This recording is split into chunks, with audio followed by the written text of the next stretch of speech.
Hello, and welcome to the Unlocking Behaviour Change Podcast, the show all about psychology and changing behaviour. My name's Jamie West.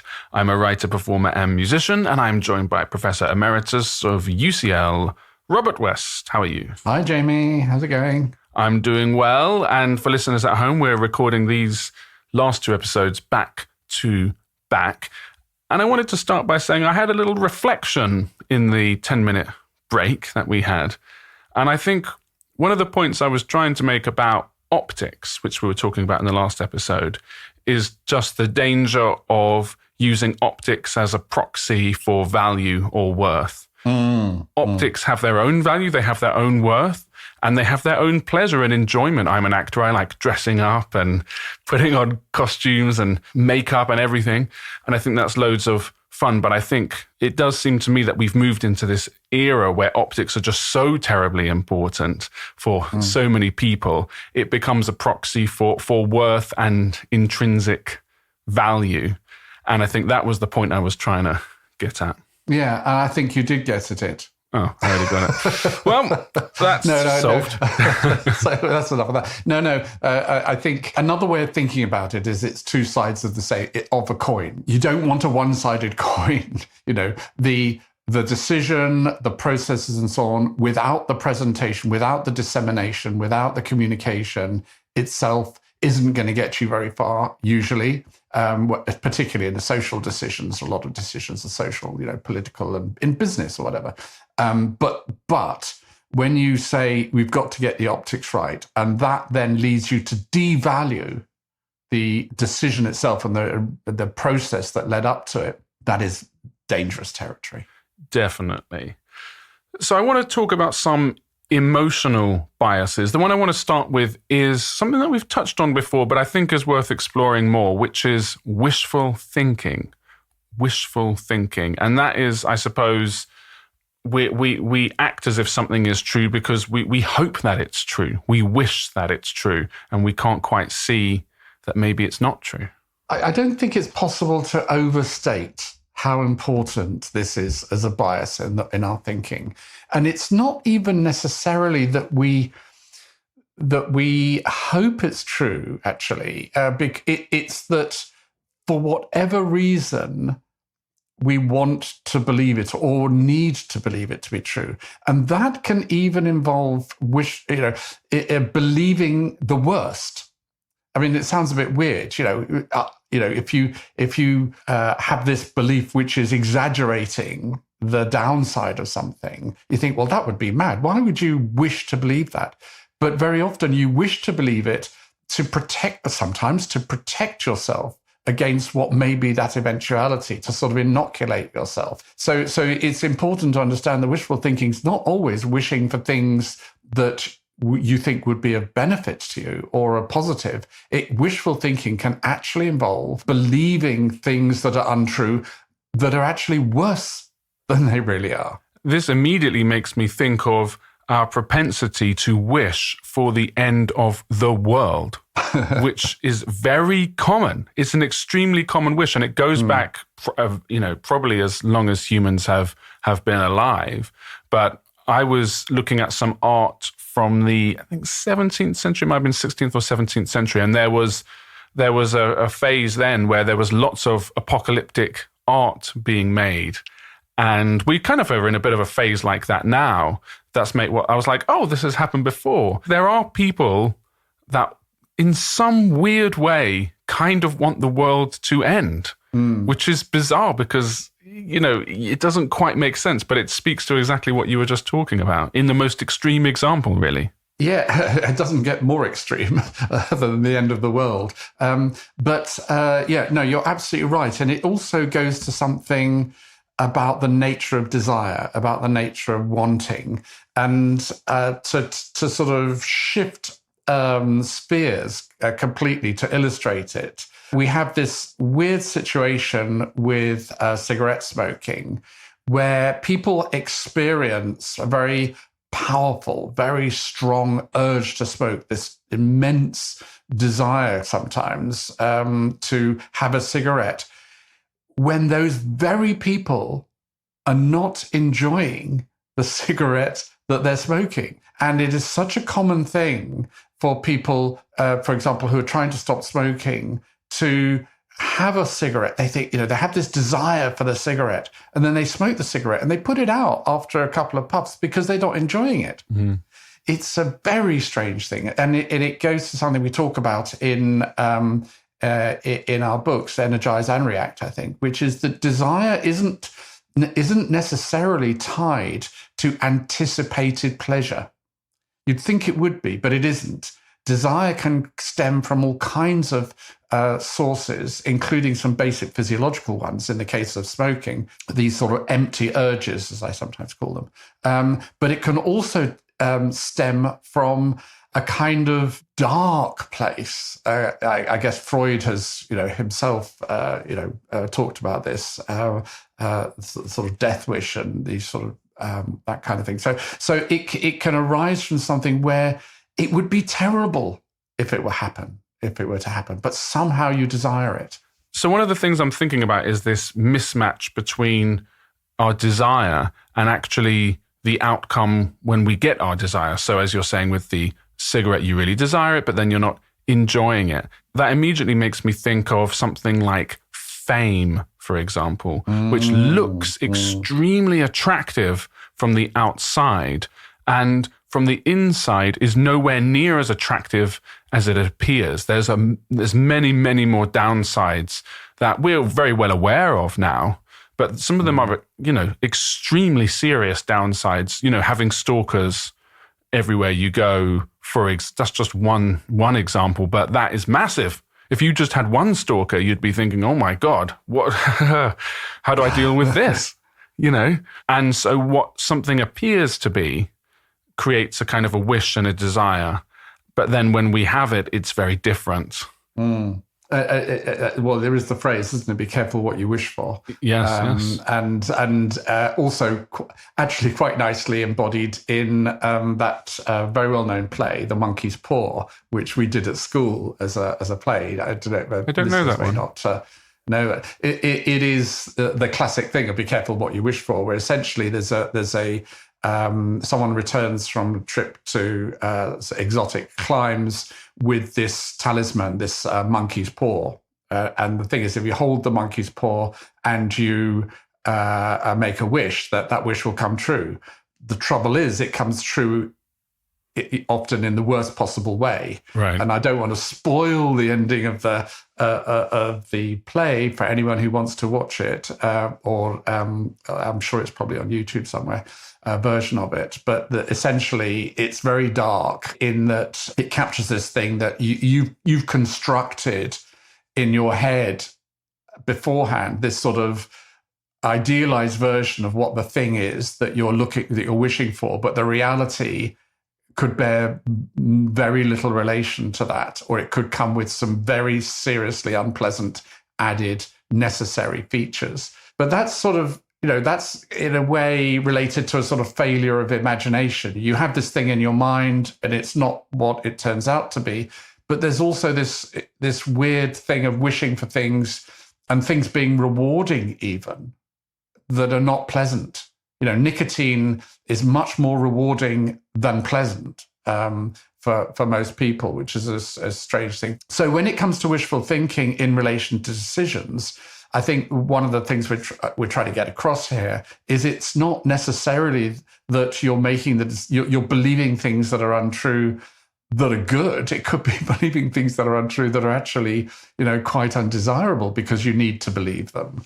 So always good to be on the lookout for that. But what I'm going to say is, and I may have said it in a previous episode, I don't remember, but I think it's largely true, is that as a heuristic, it's a good idea to take the view that all of our beliefs arise from wishful thinking. Now that sounds a bit extreme. How could that possibly be?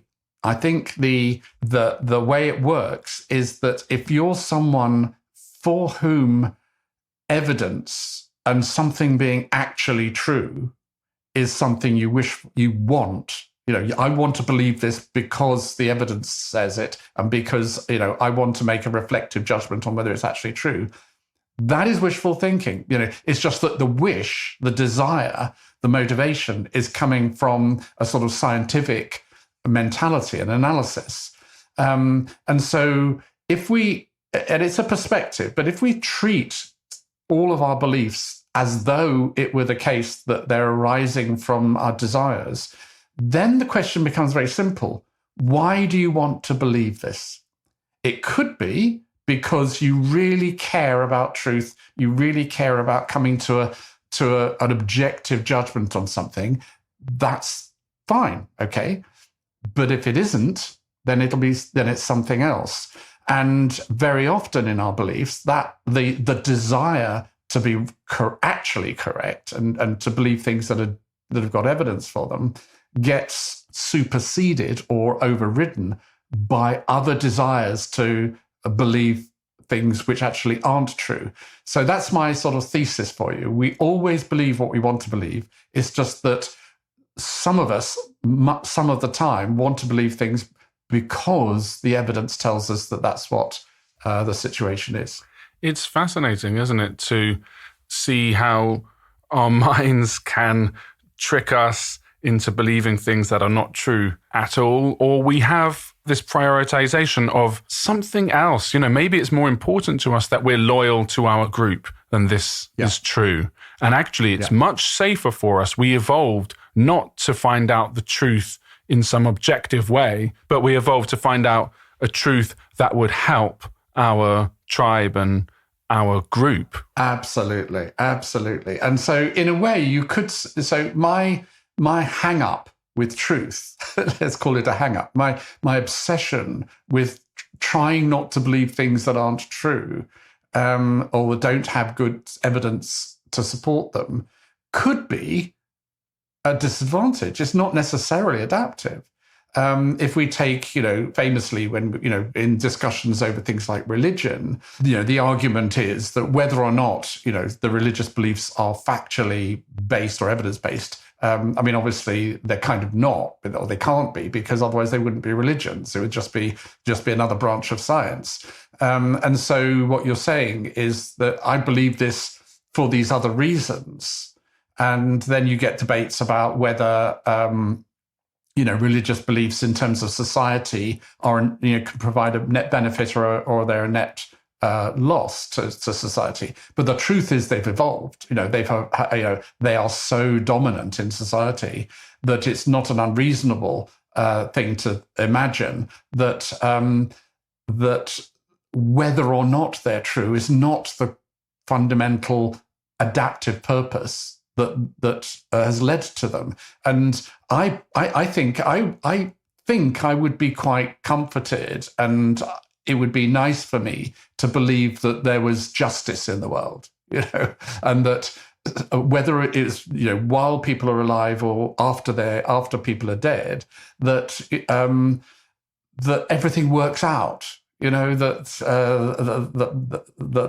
evil gets punished and good gets rewarded and so on. It would be lovely. I just can't bring myself to do it because of my fetish, as it were, my obsession with evidence and so on. But that may be a more adaptive strategy. I don't know. That's that never be resolved. I don't think. I think that the example you just gave of wanting the world to be fair is one of our biggest sort of biases, one of our biggest wishes that we have. And it shows up all the time, not all the time, but it shows up so often in so many areas. What we want is for good people, this is our judgments, I'm putting all this in quotes, good people, for example, to make good art that we as good people enjoy. Right? So we want that. Now, let's just say there's no such thing as a good person exactly in that way that we imagine it could be, because it's kind of not possible. And then they're going to be a messy person, and then we're into this cognitive dissonance. And so many times we're just wishing that a good person will succeed. Honesty will always be the best policy, that the most truthful, honest, good. We have many stories that show to us that honesty and truthfulness and being good will get you rewarded externally, right? So if you look at if you think of things like Disney cartoons and a lot of stuff we're taught when we're younger, and the only sort of conclusion I've come to about that is it sounds a little bit trite, because very often we see that many people who are not what we would think of as good people are extremely successful in the kind of society that we have. And societies historically, loads of different kinds of societies. A lot of people who are very corrupt and do many things that cause a lot of harm can become extremely successful. The only thing I can feel is that somehow goodness and is its own, whatever you might perceive that to be, or some kind of virtue, is kind of its own reward for you in and of itself. It will not necessarily lead to any external massive or success or otherwise. But I think that might be the truth that underlies those stories. But it's a bit of a grown-up truth, which is kind of unpleasant. Yeah, and it's interesting how aphorisms and sayings capture some of these things. Virtue is its own reward. Yeah. Now it is, if you think it is, if you adopt the mindset that that the being good is its own reward, then it becomes its own reward. Which then goes to this rather sort of metaphysical notion of truth and how things become true by virtue of being asserted for you. So, but I think there's, if you have a real yearning for justice and so on, then life would be very, very uncomfortable, or is very uncomfortable, if you don't adopt a view that like that, because in terms of external rewards, it's so obvious, the world is so obviously an incredibly unjust place. But then I think from an ethical decision-making point of view, it should never be and never really is about the black and white side of things, evil and good and so on, and things working out perfectly and things working out really badly. As in public health and in so many areas, it's all about better or worse. So you've got, this is the situation. What's the best I can get out of, in terms of the decision from this situation? It could be a little, it could be a lot, but it's never going to be nothing, or almost never going to be nothing. I was at a very interesting meeting with Public Health Wales yesterday and the day before. And this sort of came up a bit in relation to public health and public health decision-making, because very often in public health, when we talk about harms of things like smoking or tobacco or alcohol or whatever, they're very often framed as though it was like, this is, if it's bad, it's bad. And how bad it is not really the thing. So, classically at the moment, you've got issues about different forms of tobacco and nicotine and so on. And you've got, a whole swathe of public health opinion saying, tobacco is bad and that's all there is to it. And therefore all tobacco should be treated in the same way. Well, it's patently not true, because Swedish snuff, for example, which is very low in in tobacco-specific nitrosamines and carcinogens, is definitely not as harmful as cigarettes, say, for example. So to take that absolutist view leads to poor decision-making.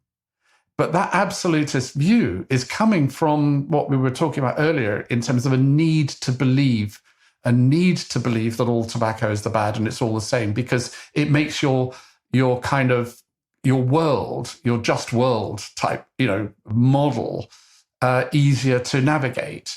But it's incredibly dangerous, and it leads to, that kind of thing can lead to large numbers of people dying who would otherwise have been saved. So, what I guess I'm sort of ranting on about is that when we're making these kind of decisions, and when wishful thinking is coming into it, it's incredibly important to think about quantities. The numbers matter, whether it's a little or a lot. Although I am thinking of the emotional power and usefulness of wishful thinking. So if you take, for example, Barack Obama's campaign that won him the US presidency, which was something like, "Yes, we can," I think his sort of slogan. And I've since heard them talk about the behind the scenes of someone else came up with that. And he was going, "Isn't that a bit," I can't remember exactly what he said, but I think he had some reservations, thinking it might be a bit simplistic or sort of basic, or I don't know exactly what they were. But it created a real sense of optimism, and there was a real movement that led to what ended up being, something that someone who was a black person becoming president in the United States, which would have been unthinkable up until very recently, and who knows for now. So the wishful thinking, it has this propaganda kind of power to it. Yeah. No, you're absolutely right. And so it's tricky though, isn't it? Because on the one hand, yes, it can be motivating. It's like, unrealistic optimism, let's call it, can be motivating and can become a self-fulfilling prophecy. And if you didn't adopt that kind of wishful thinking, you wouldn't be as resolute and as steadfast and you wouldn't persevere in the pursuit of certain goals. Like in the Second World War, we had to believe that we would win. You have to believe that you're going to win. If you think, maybe we will, maybe we won't. That's not a recipe for doing the things that are needed. So I completely agree. So I guess what we're saying, as with religion, probably or possibly, and with many of these things, this sort of wishful thinking has an adaptive purpose, which makes sense. I guess because our cognitive and emotional systems have evolved to be adaptive. That then leads us to the question of not whether it's a good thing or a bad thing, but when it's a good thing and a bad thing, and under what circumstances. But then you run up against another problem, which is if you're making a rational decision about whether to engage in wishful thinking, right? You've kind of already, you've kind of basically shot yourself in the foot, because you can't force yourself rationally to take an emotional position that you think is probably wrong. For me, it'd be like deciding rationally that I'm going to support this football club because then I'll get more enjoyment out of watching football if I support that football club. You can't do it. I don't know. I think in a sports team, we did talk about this, I think, a bit in a previous podcast. I think in a sports team, they're actively working on ways to overcome the feeling that actually, of course, sports people are highly competitive. And when you're already in a highly competitive state, you often have a heightened sense that you're going to win at what you're doing in some way, I think. Yeah. But I do wonder about there would be ways, of course, to get people's emotions involved. And of course, people who are planning, political campaigns and, I was just talking about Obama going, "Yes, we can." I mean, can we? It's sort of, there is always doubt in any area. It's just how much you focus on that doubt and how much you're sort of encouraging this other runaway sort of potentially unrealistic optimism. Or, I mean, in that case, the unrealistic element was not that Obama could get elected. It was that he would be able to deliver everything he was promising, because no one ever can. No politician can ever, I would argue, deliver everything they would promise, and they would never get in if they do you know what I mean? They just wouldn't get in. Yeah. And well, gosh. So going, sort of getting to the nitty gritty of this and the catch-22 of, at least from my perception of this, is that we accept that there are occasions when it is more adaptive to engage in, let's say, unrealistic optimism or wishful thinking of some sort or other. However, if you're someone who, like me, who really values evidence and truth and so on, how could you how can you how can you reason yourself to believe something that you don't actually think is true? Because it's the adaptive thing to do as opposed to the right thing to do. I don't know. I think I'm not sure about that one. I think one is able to switch off certain aspects of one's sort of critical thinking mind, if you choose to. And I think religion kind of, you say that you can't, but imagine you could be placed in a scenario where potentially, maybe not you exactly, but if you think about when people go to churches and they have things like conversions, and some people who are churches are quite good at converting people who are quite skeptical and getting them to sort of let go of the critical bit of their mind and opening into faith. So, there are ways to do it depending on who the person is. But sometimes I think it isn't necessarily the role of a scientist. Well, obviously, it isn't the role of a scientist to say, well, let's look at a faith explanation for what's going on. That the scientist is going, no, that's not really the function of a scientist, generally speaking, in a society, And maybe that's it. Maybe, we all have our different roles and our expertise and our proclivities, and then how society works is by putting those together in the big melting pot, and decisions get made that combine these different factors. So on the one hand, you've got the scientists coming in, well, the evidence says this and so on, and but the faith people are coming in saying, no, come on, let's do it. You can do it. Let's get this done, and so on. And whatever happens. But I guess at the end of it, you really, if you want to make good decisions that are adaptive and that would get, have good outcomes, surely it has got to be better to have accurate beliefs than I don't know, maybe. You've got me thinking, but I would say surely it's better to be accurate. Yeah, I think by and large, and I think it absolutely depends on the area of decision making that you're in. I would say where you can gather accurate evidence and you can gather sort of more accurate representations of the world. But we are at the end of today's wishful thinking episode.